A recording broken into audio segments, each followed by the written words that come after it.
Alright everyone, welcome back again to some more of the Great Ace Attorney 2. And we're continuing on with the investigation and to figure out what's really going on and if, which I still don't believe, Gregson is the perpetrator. I feel like he's setting things up or he's being set up. There's so much going on and, well, we're going to continue and find out what that's all about. So if anything else, guys, I hope you all continue to enjoy watching. Let's keep at it. Alright everyone, and we are back. Let's continue on with this conversation. The professor's execution was Mama's first big case. She had to be in attendance at Barclay Prison's execution chamber and signed a certificate to confirm the convict's death. Mama is the best coroner in the world, you know. I was so proud of her. But the execution didn't actually take place. No. And worse still, Mama actually helped with the jailbreak. I didn't want to know. Oh dear, you found out recently, you mean? I believed in her, in Mama, but now I wonder if I'm starting down the same path as her. You mean because you omitted the time of death on this autopsy report? But that's because Lord Strongheart forbade you from including it. Just like Mama. I'm sure she was coerced by somebody too. Yes, that's my feeling as well. There's no doubt there were powerful forces at play 10 years ago. The execution couldn't have been staged without a lot of people at the prison knowing about it. Obviously, the prison governor must have been in on it as well. The big man with the little handcuffs, according to what he told us. He was tricked by the chief warder. He says he knew nothing about it. Of course he said that. I'd say the same thing. Just who was behind that jailbreak all those years ago? Clint's autopsy. You mentioned the autopsy of Clint Van Zieks. It was at the time when carrying out autopsies of murder victims was very unusual. It's still not a practice that's observed in our country, even now. It turned out that he was the professor's final victim, and when the autopsy was performed, Mama was present, although only as the secondary assistant. The person leading the procedure was called Dr. John H. Wilson. That's right, my daddy! And there was one other person present, the primary assistant. He was a visiting student from the Far East. Wait, a visiting student? It must have been my father, Eugene Mikotoba. I had no idea Professor Mikotoba had been involved in something so important. But the outcome of that historic autopsy was the discovery of a vital piece of evidence that led to the capture of the professor. So that's how they came to identify Genshin Asugi as the infamous mass murderer. Do you happen to know anything about that piece of evidence? Can you tell us any more? Would you like to see the records for yourself? Would I? What?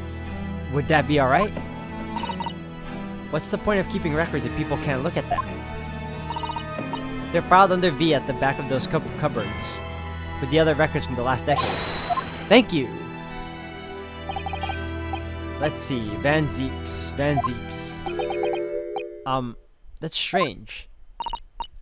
What, Mr. Naruhodo? They aren't here. There's nothing under Van Zieks. There must be. Perhaps somebody took them away? No one's allowed to take documents related to the professor case out of this room.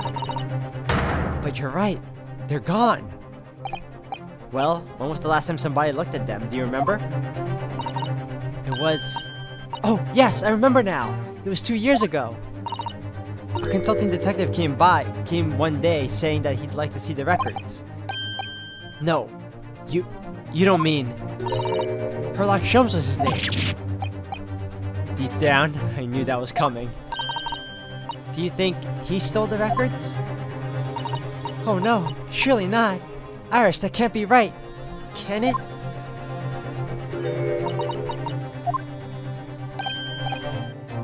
Iris?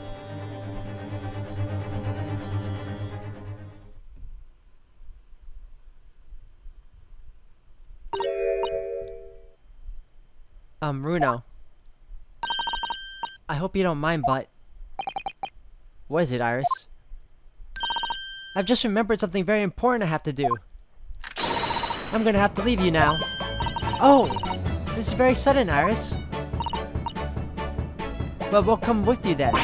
Oh no, no, there's no need. You and Runo can take your time here. Bye for now then, good luck! Wow. Wait a minute. Little girl. Me? I remember now. You've been here before, haven't you? Have you, Iris? Yes, 2 years ago, when that detective came. You were with him, weren't you? You were a living specimen then too. That's the way it usually works, yes. Was I? I really don't remember. Anyway, sorry, but I must dash. Wait, Iris. I'll brew up a pot for you when you get home. What's the matter with her? She's behaving really strangely all of a sudden. Well, in that case, we won't keep you any longer either. It's been quite a while since I had any visitors. This was really fun. But next time you come, I'd prefer it if you were ready for this section. I can't make any promises, sorry. It's a bit strange that records of Clint Van Zeek's autopsy have disappeared. But I think we've asked all we came to ask now.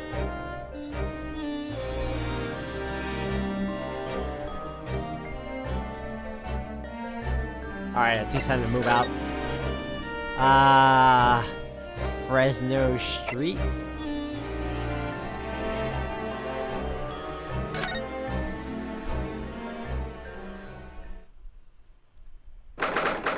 Second of November, room on Fresno Street.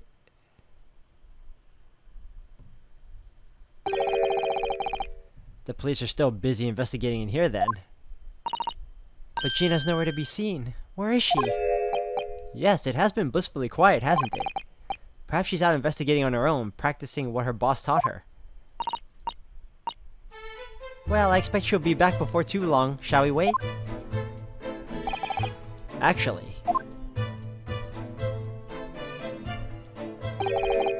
there's something different about this room since the last time we were here, isn't there? We could always use the time to investigate more thoroughly. Well, then let's. Especially that trunk over here. This little trunk wasn't here before, was it? Oh, it appears to be made of metal. It must be very heavy. I wonder to whom it belongs. There are some initials on the outside. Look, TG. Let's ask one of the policemen if they know how it came to be here. Oi! What do you think you're doing? That's my trunk, that is. Hands off. Gina! Where were you hiding? I don't know, you're leaving something unattended for a few seconds and every Tom, Dick, and Harry's got his greedy eyes on it. Just about guessed Gina, but... What? Spit it out, Otto. Is it fair to say that you've only owned that trunk since this morning's trial? What are you trying to say? Come on, this trunk goes with me everywhere. Always has. Where have you been the last year? Trying not to incur your wrath, mainly. That's very suspicious of her, too. Alright, well... You're a boss. You should hear him talking at the yard now. They should be ashamed of themselves. They're saying that it was the boss who killed all them bludgers. Ah, you mean the whole Reaper thing? Yeah. Apparently the boss was investigating stuff that no one else at the yard knew nothing about. Stuff to do with them criminals what got off scot-free. Yes, the ones prosecuted by Lord Van Zeeks who used bribery and corruption to evade conviction. Well then obviously it was that bloomin' Reaper giving the orders, weren't it? But why would people be suspecting Inspector Gregson of being involved in the killings? There was a notebook hidden in his office. Oh no, this doesn't sound good. It had details about all the crimes that have been pegged as the Reaper's work. What? No. Did you see it, Gina? Did you see that notebook? They wouldn't flamin' let me, cause I'm just an apprentice apparently. But it was me who found it, and he was my boss. That's right. I was pretty miffed about it, so I sneaked a peek at what it said anyway. Oh, that's our Gina.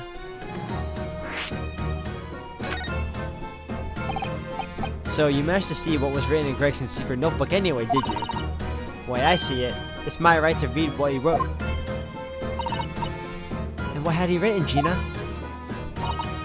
Dates, times, places, names, and all a long list of them. All details about the bloodshed supposed to have been done in by the Reaper. But there could be an explanation for that. Perhaps it was a record of the Inspector's investigations into the Reaper's activities. Exactly, that's what I said. That's the first thing you'd think, right? As it happens, it was full of names I recognized anyway. Well, the Reaper's targets were almost exclusively known leaders of London's criminal underworld. Well, yeah, but there was one name right at the end that was a bit odd. At the end of the list, you mean? I'm pretty sure the date against it was 31st of October. Oh, the day before the Inspector was found dead. So, what was the odd name? It weren't like a name I've ever seen before. It was something like, nah, it's no good, I can't remember it. I don't think it was an English name, put it that way. Oh dear. What a pity. There was something else too, I don't know if it matters, but the same name kept coming up over and over. Shin, it was. Don't suppose it means anything, but...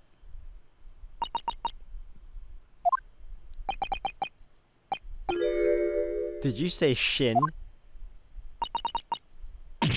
Eh? What? It does mean something? Lord Van Zix knew the name too. He mentioned her as well. The woman who actually did the deeds. And now we find out her name appeared in Gregson's secret notebook? We haven't seen you for a little while, have we, Gina? Well, of course not. I've been busy, ain't I? Investigating that. The lads at the yard are trying to trace the boss's movements the day before it happened. The day before. That would be the undercover investigation to the Red-Headed League then. Only the boss didn't go, did he? You found some of what was pretending to be him, didn't you, Otto?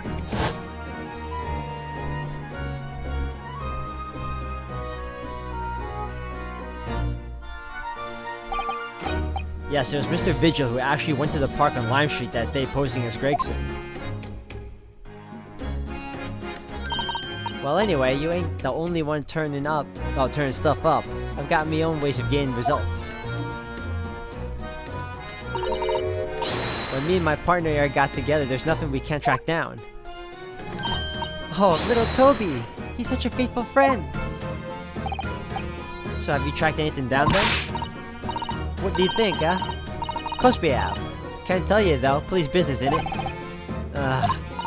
Anyway, the point is, if you lot ever need any help, you know who to turn to, right? Me and the Hellhound here. Alright, because he looks oh so hellish honest.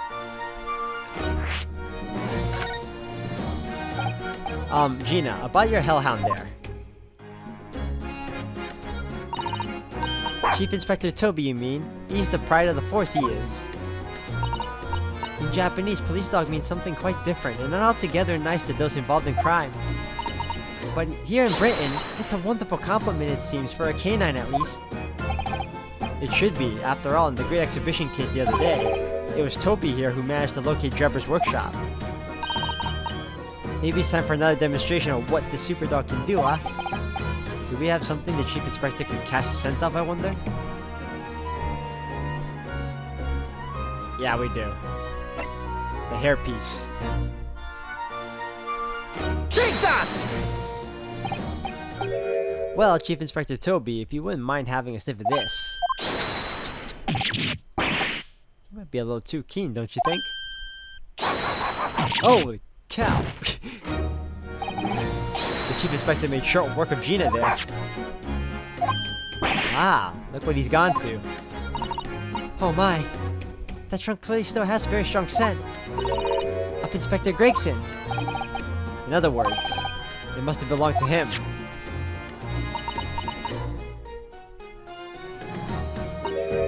Oh, alright, it's a fair cop, I suppose. And you nearly got away with it too. You always talk so proudly of Chief Inspector Toby's nose and what it can achieve. Did it not cross your mind that he might identify something that was right next to us? Yeah, that was a bit of a bloomer, weren't you? That's enough now then, Gina. Huh? I think it's time you told us the truth about that trunk. The metal trunk. It weren't like that. It just weren't. What are you talking about? I know what's going through that head of yours, but that ain't what happened. Alright then, what did happen? Well, like I said before, we were trying to trace the boss's movements. So I let Toby here have a whiff of the boss's overcoat. And as soon as I done that, he went off like a shot. Straight to that sandwich. To a sandwich, not to a bag of chips. Mr. Naruhodo, I believe Gina means the witness. Ah, the sandwich guy, right. Oh, I forgot about that sandwich. Yeah, he had it hidden between the wood boards of that boss's trunk. The boss's trunk, wow. You mean when they heard the sound like a gunshot and all piled in there? Exactly. He nabbed it from the scene. Goodness. Me and Chief Inspector gave the sandwich a good grilling, and you know what he said? I thought I might fetch a good price and the chap wouldn't be needing anymore, so... But that's all I did. Would you Adam and Eve the chick of it all? Stealing the dead boss's stuff to flog? So Miss Venus wasn't the only one to meddle with the scene of the crime then. How could they? So anyway, that's how it happened. And it's a pretty decent trunk, so I figured I might as well make use of it. Is there somewhat wrong with that, huh? Well, maybe you and Mr. Sandwich should try to find the answer to that question together.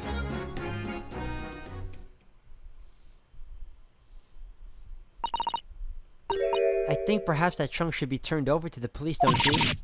What are you on about? I am the police! Gina, if you wouldn't mind, could we maybe examine it? Yeah, alright then. Do what you want with it. Thank you. We shall make a detailed record of our examination of the evidence.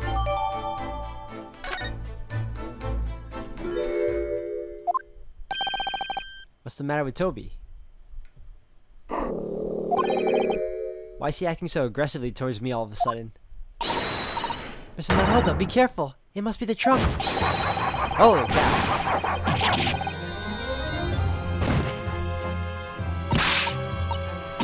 Toby, oi! What are you doing? You're gonna lick his face off! Mr. Naruhodo! Mr. Naruhodo! Gina, quickly, hail a carriage!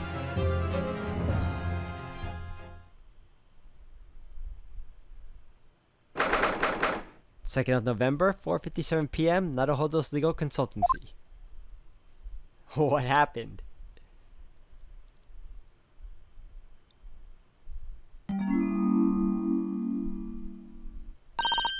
Oh, Mrs. Naruhodo, are you alright? Mr. Sato?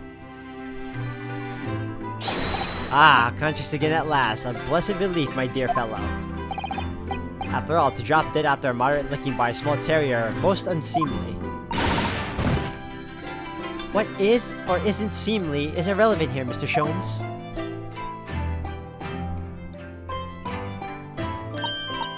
I'm so glad there's no lasting damage. How are you feeling? Fine, thank you. Did you bring me back here? Oh, what's this on my head? A bandage. Sadly, we had no ice, so that's a compress of sugar water. Sugar water? Don't worry, Mr. Naruhodo. It's a first aid treatment that my father taught me. Oh, thank you. So, let's take tea when you're feeling up to it. But of course, no sugar in the patient's cup. The bump on my head is throbbing sweetly enough, don't worry. Whenever you feel ready, then. Alright, I guess I'll converse with you now. What to do? Are you alright, Mr. Naruhodo? It's rather unusual to find ourselves here in the middle of our investigations. It's just occurred to me that I might have forgotten something when we left this morning. Please don't worry. As long as you continue to investigate thoroughly, you won't go far wrong. Oh, yes, of course. I must get back to work as soon as possible.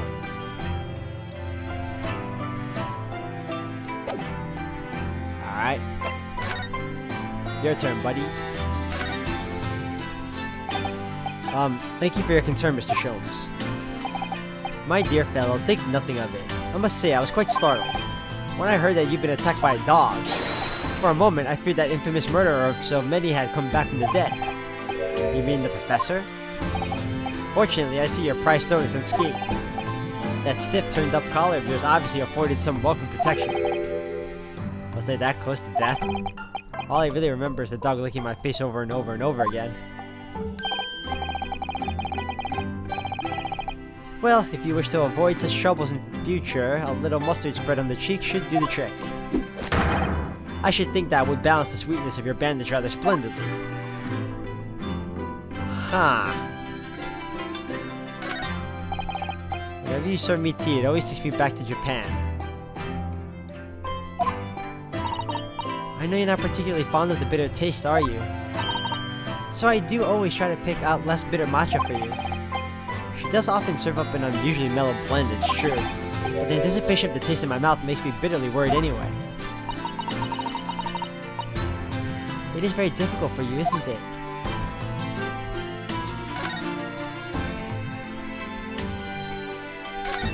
Is that new?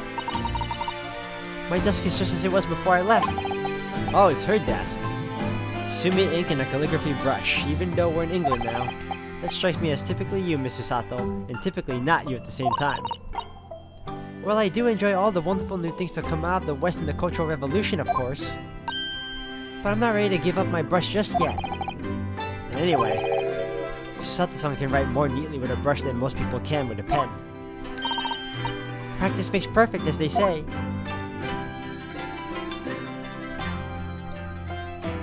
Uh-huh.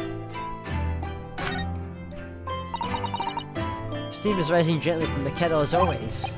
Yes, it doesn't feel right somehow unless it is. But the steam has an unusual scent today.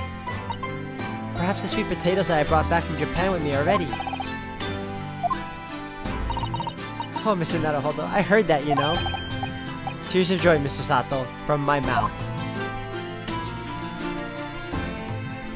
Alright, hold on a second. Let's move back to, Gina.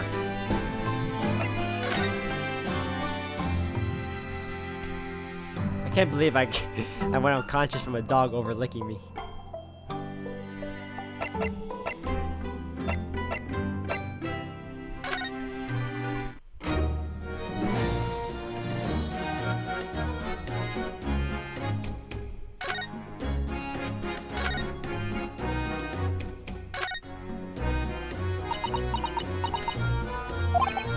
Gina, I'm really sorry. It's Daft, ain't it? If you asked me a year ago, the cops could go ang for all I cared. But we gotta have police, ain't we, to catch the bludgers. So us divers can go about our business in peace.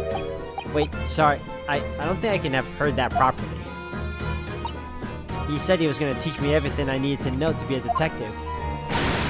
But all he got around to show me was the best flaming fish and chip shops are. Actually, that reminds me. Gregson said he was supposed to be going to Paris in the near future, didn't he? Is something wrong? Oh, no. I'm sure I'm being too much into things. It's just that the timing seems very coincidental. You know, the boss was acting a bit strange recently. Like he was always in a rush. Alright guys, I'm going to end the video here for today. Thank you all for watching. When we come back, we're going to continue on with this investigation and hopefully make it back to the trial once more.